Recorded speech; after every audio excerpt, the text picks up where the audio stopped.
Halo Studio Lovers, banyak masyarakat yang bertanya-tanya nih, mengapa kebanyakan stadion sepak bola yang ada di Indonesia justru dilengkapi dengan lintasan lari. Padahal bentuk stadion yang seperti itu tidak sama dengan kebanyakan stadion Eropa yang biasa terlihat di layar kaca. Tipe stadion dengan lintasan lari ini, Studio Lovers, tentu saja memiliki kekurangan juga. Misalnya saja nih, jarak pandang penonton dengan lapangan yang semakin jauh. Hal itu jelas saja mengurangi kenyamanan penonton yang datang di stadion untuk menikmati pertandingan. Apalagi nih menonton bersama doi, rasanya pasti kurang deh. Nah, Studio Lovers, kebanyakan stadion di Indonesia justru memiliki trek lari di sekeliling lapangan. Lantas, mengapa hal tersebut bisa demikian? Tentu saja kan bisa menimbulkan pro dan kontra. Yuk Studio Lovers, berikut kita simak beberapa alasannya. Eits, tunggu dulu nih, seperti biasa sebelum kita lanjut, jangan lupa ya untuk menekan tombol subscribe dan aktifkan juga lonceng notifikasinya agar kalian tidak ketinggalan info terbaru dari Studio Langit.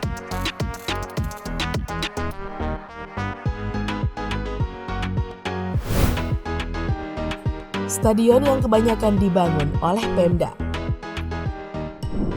Usut punya usut nih Studio Lovers, hal itu terjadi karena kebanyakan stadion di Indonesia dibangun oleh pemerintah daerah atau Pemda. Mereka cenderung memilih stadion dengan tipe olimpik. Adapun stadion dengan tipe olimpik seperti itu memiliki juga kelebihan utama, yakni dapat digunakan untuk berbagai cabang olahraga. Lintasan lari yang dibangun dapat digunakan untuk atlet dari cabang atletik hingga lompat jauh berlatih. Dengan demikian Studio Lovers, kegunaan venue tersebut akan lebih praktis. Para atlet dari cabur atletik hingga lompat jauh bisa menggunakan stadion itu untuk mengasah kemampuan jelang menghadapi berbagai event bergengsi, seperti PON, SEA Games, dan lain-lain. Ya, tentu saja Studio Lovers, dengan konsep yang seperti ini bertujuan untuk menghemat anggaran. Karena tidak perlu lagi nih membangun stadion khusus atletik yang bisa memakan banyak lahan dan biaya untuk pembangunan.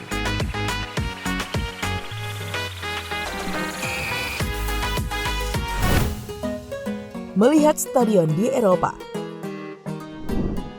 Jika berkiblat ke Eropa, khususnya Inggris nih Studio Lovers, memang stadion-stadion di negara Ratu Elizabeth tersebut sudah tidak menggunakan lintasan atletik. Bahkan London Stadium atau Olympic Stadium yang kini menjadi kandang West Ham United tidak memiliki lintasan atletik. Padahal stadion tersebut dibangun untuk Olimpiade London 2012 lalu. Stadion Wembley, stadion terbesar di Inggris saat ini, juga tidak menggunakan lintasan atletik.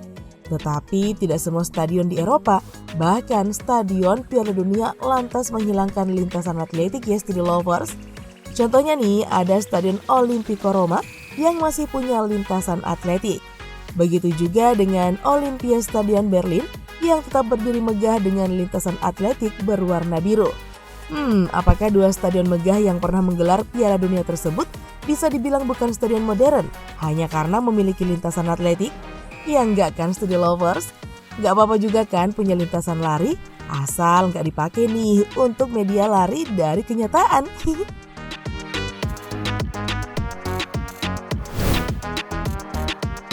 Rekomendasi FIFA. FIFA pada tahun 2007 lalu nih menyempurnakan sebuah panduan untuk stadion sepak bola. Sebuah panduan berjudul Football Stadiums, Technical Recommendations and Requirements atau Stadion Sepak Bola, Rekomendasi dan Persyaratan Teknis.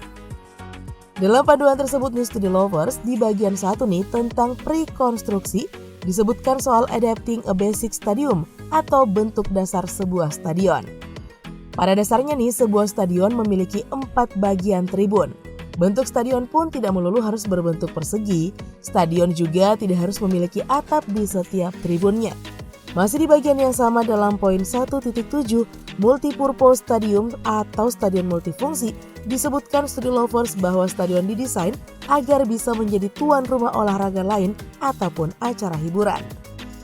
Stadion sepak bola juga dapat digunakan untuk menjadi venue acara hiburan seperti konser, festival, teater, dan acara pameran. Nah, meski lintasan atletik membuat jarak antara tribun penonton dengan lapangan menjadi lebih jauh, tetapi hal itu tidak bisa dihindari. Berbagai cara bisa dilakukan nih untuk tetap memiliki lintasan atletik tanpa mengurangi kenikmatan saat menyaksikan sepak bola. Seperti yang dilakukan di Stade de France di Studio Lovers, dengan kursi bongkar pasang yang diletakkan di lintasan atletik saat ada pertandingan sepak bola. Beberapa hal tersebut menunjukkan bahwa stadion modern tidak selalu harus menghilangkan lintasan atletik. Iya kan, Studio Lovers?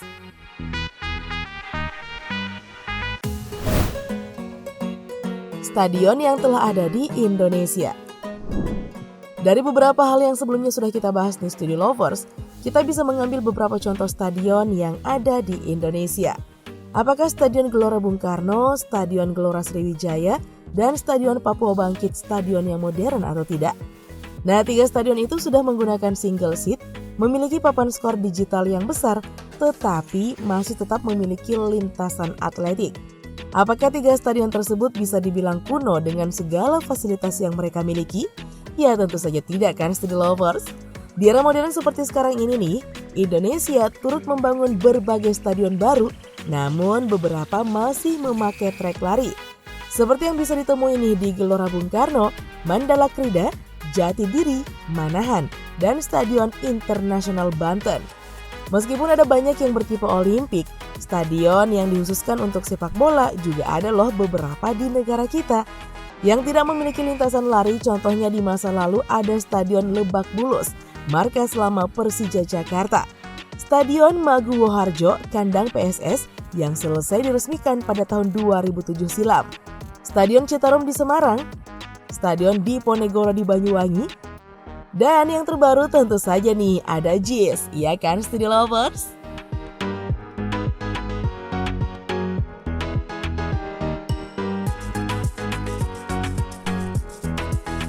Nah, Studio Lovers, itulah beberapa alasan mengapa stadion di Indonesia masih menggunakan lintasan atletik. Tentu saja menimbulkan pro dan kontra juga ya. Kalau menurut Studio Lovers bagaimana nih? Tuliskan ya di kolom komentar. Dan sebagai akhir dari video kita kali ini, jangan pernah lupa ya untuk terus mendukung kami dengan cara menekan tombol subscribe, like, komen, dan share video ini. Sampai jumpa lagi di video berikutnya. Bye-bye!